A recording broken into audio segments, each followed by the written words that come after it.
Hello, my name is Jiso and I am reading Shōbōgenzō. And that lens flare is still there. Yeah. I have to find a way of getting around that. Yep. Film during daylight.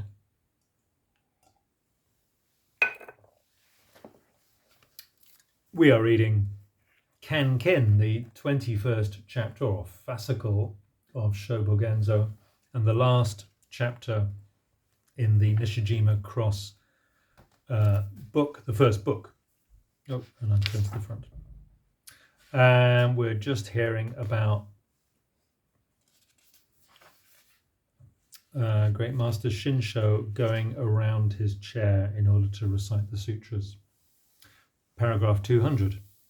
In the order of the founding patriarch, Great Master Tozan Gohon, the story goes, there is a government official who prepares the midday meal, offers a donation, and requests the master to read and recite the whole of the sutras. The Great Master descends from his zazen chair and bows to the official. The official bows to the Great Master, who leads the official once around the zazen chair, then bows to the official again. After a while, he says to the official, "Do you understand?" The official says, "I do not understand."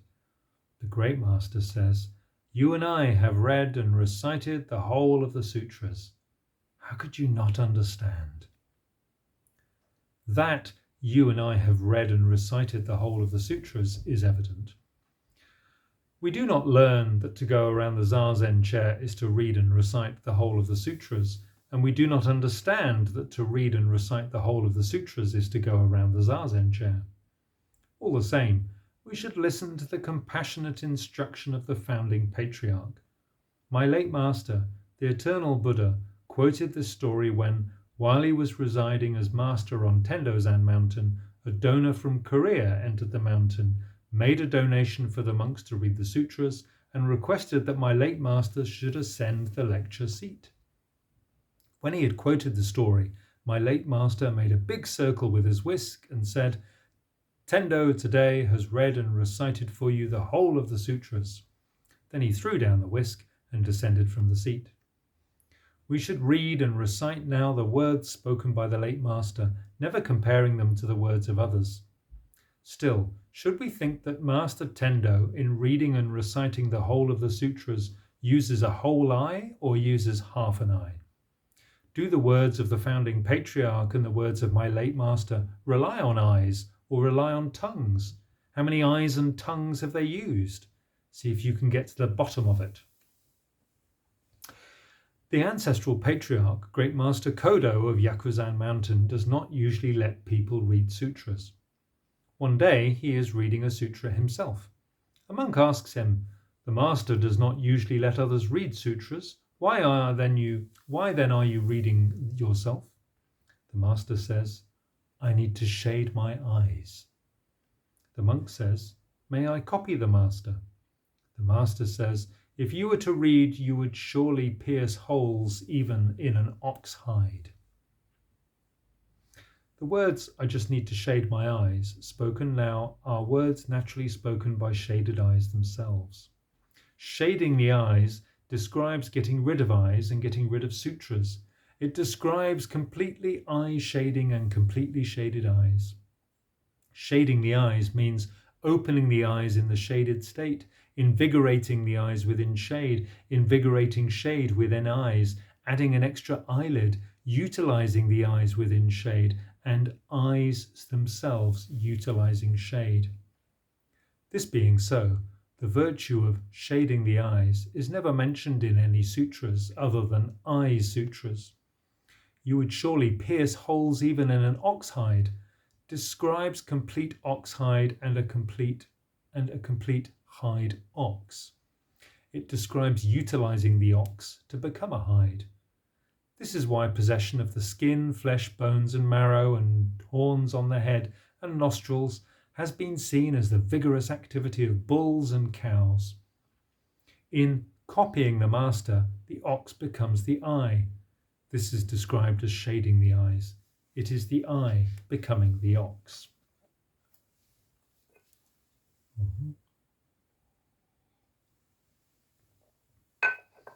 Zen master Yafu Dosen says, "To serve offerings to Buddhas 100,000,000 thousands of times is boundless happiness. But how can it compare to everyday reading of the old teachings? On the face of white paper, characters are written in black ink. Open your eyes, I beg you, and look before you."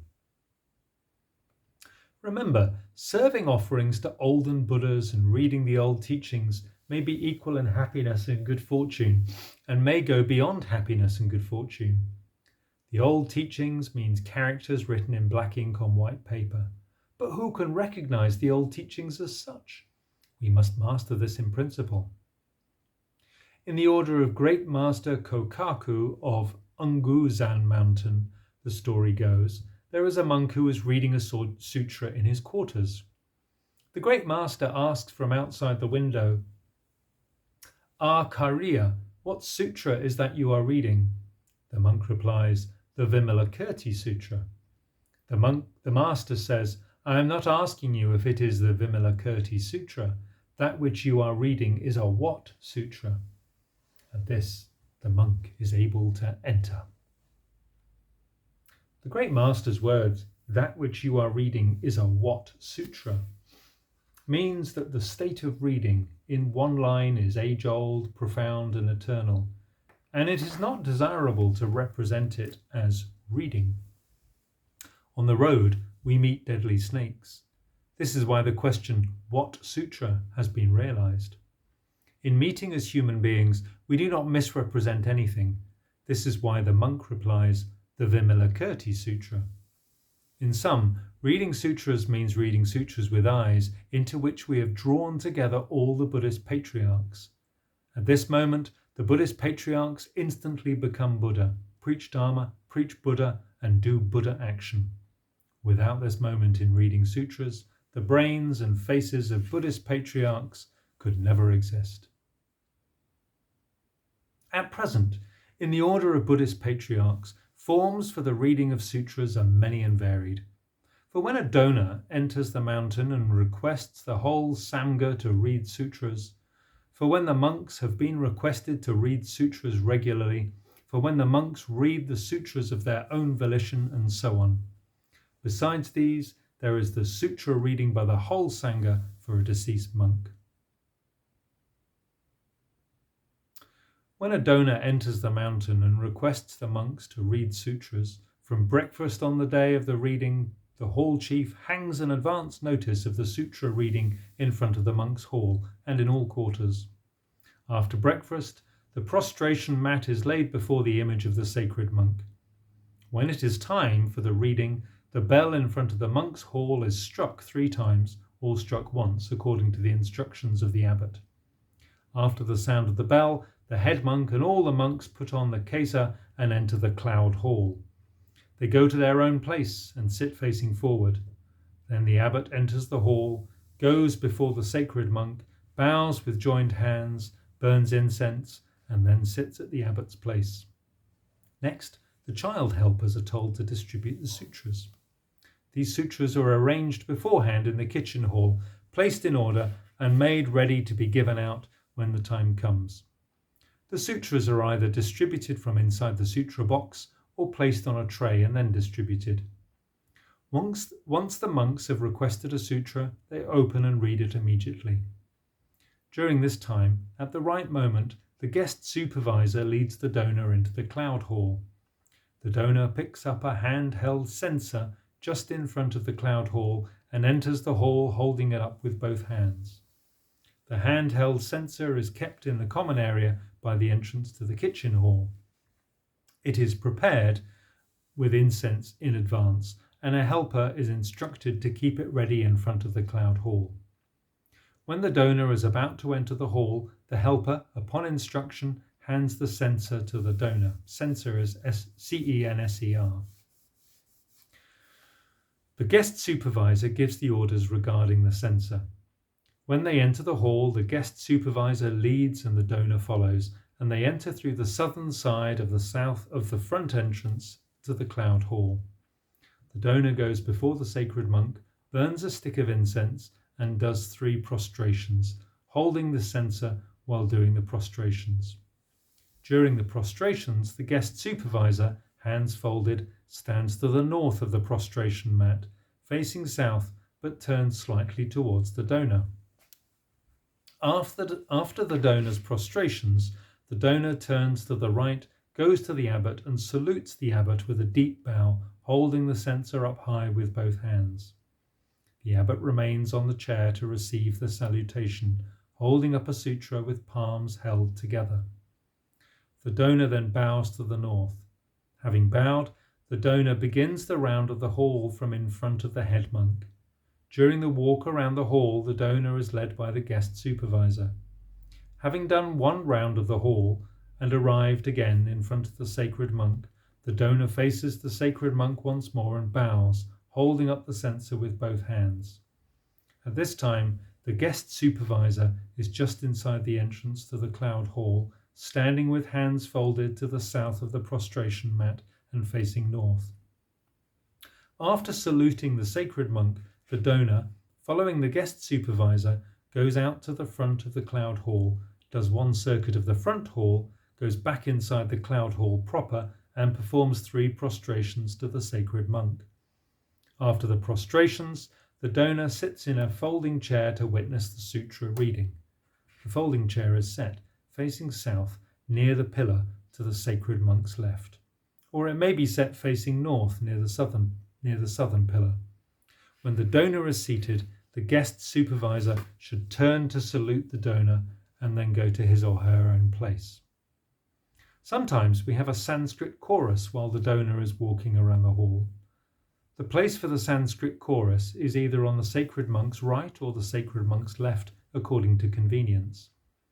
In the handheld censer, we insert and burn valuable incense like ginkgo or sanko. This incense is supplied by the donor. While the donor is walking around the hall, the monks join palms. Next is the distribution of donations for the sutra readings. The size of the donation is at the discretion of the donor.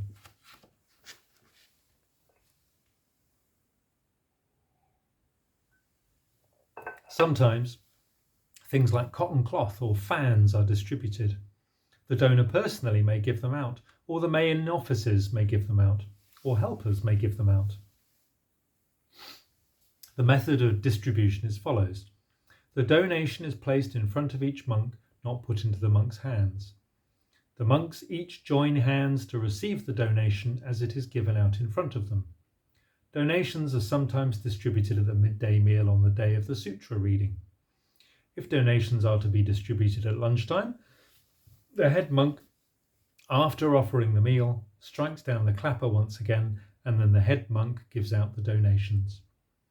The donor will have written on a sheet of paper the aim to which the sutra reading is to be directed, and this paper is pasted to the pillar on the sacred monk's right. When reading sutras in the cloud hall, we do not read them out in a loud voice, we read them in a low voice. Or sometimes we open a sutra and only look at the characters, not reading them out in phrases, but just reading the sutra silently. There are hundreds or thousands of scrolls provided in the common store.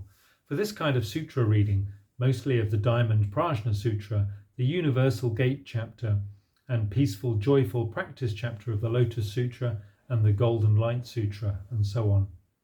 Each monk goes through one scroll. When the sutra reading is finished, the child helpers pass in front of the monks' seats, carrying the original tray or box, and the monks each deposit a sutra. Both when taking the sutra and when replacing it, we join hands. When taking, first we join hands and then we take. When replacing, first we deposit the sutra and then we join hands. After that, each person, palms together, makes the dedication in a low voice. For sutra readings in the common area, the chief officer or the prior burns incense, does prostrations, goes around the hall and gives out the donations, all in the same way as a donor, and holds up the censer also in the same way as a donor. If one of the monks becomes a donor and requests a sutra reading by the whole of the Sangha, it is the same as the lay donor. There is burning of incense, prostrations, going around the hall, distribution of donations, and so on. The guest supervisor leads, as in the case of a lay donor. There is a custom of reading sutras for the emperor's birthday. So if the celebration of the birthday of the reigning emperor is on the 15th day of the first lunar month, the sutra readings for the emperor's birthday begin on the 15th day of the 12th lunar month. On this day, there is no formal preaching in the Dharma hall. 2 rows of platforms are laid out in front of the image of Shakyamuni Buddha in the Buddha hall. That is to say, the rows are laid out facing each other east and west, each running from south to north. Desks are stood in front of the east row and the west row, and on them are placed the sutras: the Diamond Prajna Sutra, the Benevolent King Sutra, the Lotus Sutra, the Supreme King Sutra, the Golden Light Sutra, and so on. Several monks each day are invited from among the monks in the Zazen hall to partake in the refreshments before the midday meal. Sometimes a bowl of noodles and a cup of soup are served to each monk, or sometimes 6 or 7 dumplings with a portion of soup are served to each monk. The dumplings also are served in a bowl, but in this case chopsticks are provided, spoons are not provided. We do not change seats to eat, but remain at our seat for the sutra reading. The refreshments are placed on the desk that the sutras are placed on. There is no need to bring another table. While refreshments are being eaten, the sutras are left on the desk. After finishing the refreshments, each monk rises from his or her seat to go and rinse the mouth, then returns to the seat and resumes sutra reading immediately. Sutra reading continues from after breakfast until the time of the midday meal. When the lunchtime drum sounds 3 times, we rise from our seats. The day's sutra reading is limited to before the midday meal. From the first day, a board saying "established as a practice place for celebration of the emperor's birthday" is hung in front of the Buddha hall under the eastern eaves. The board is yellow. In addition, notice of celebration of the emperor's birthday is written on a shoji placard, which is then hung on the eastern front pillar inside the Buddha hall.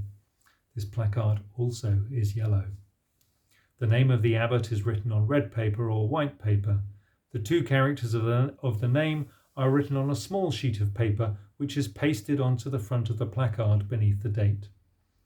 The sutra reading continues as outlined above until the day of the imperial descent and birth, when the abbot gives formal preaching in the Dharma hall and congratulates the emperor. This is an old convention which is not obsolete even today. There is another case in which monks decide of their own accord to read sutras. Temples traditionally have a common sutra reading hall. Monks go to this hall to read sutras. The rule for its use are, as in our present, pure criteria. The founding patriarch, Great Master Kodo of Yakuzan Mountain, asks Shramanera Ko, "Did you get in? Did you get it by reading sutras, or did you get it by requesting the benefit of the teaching?" Shramanera Ko says, "I did not get it by reading sutras, and I did not get it by requesting benefit." The master says, "There are a lot of people who do not read sutras and who do not request benefit. Why do they not get it?" Shramanera Ko says, "I do not say that they are without it. It is just that they do not dare to experience it directly." In the house of the Buddhist patriarchs, some experience it directly and some do not experience it directly. But reading sutras and requesting the benefit of the teaching are the common tools of everyday life.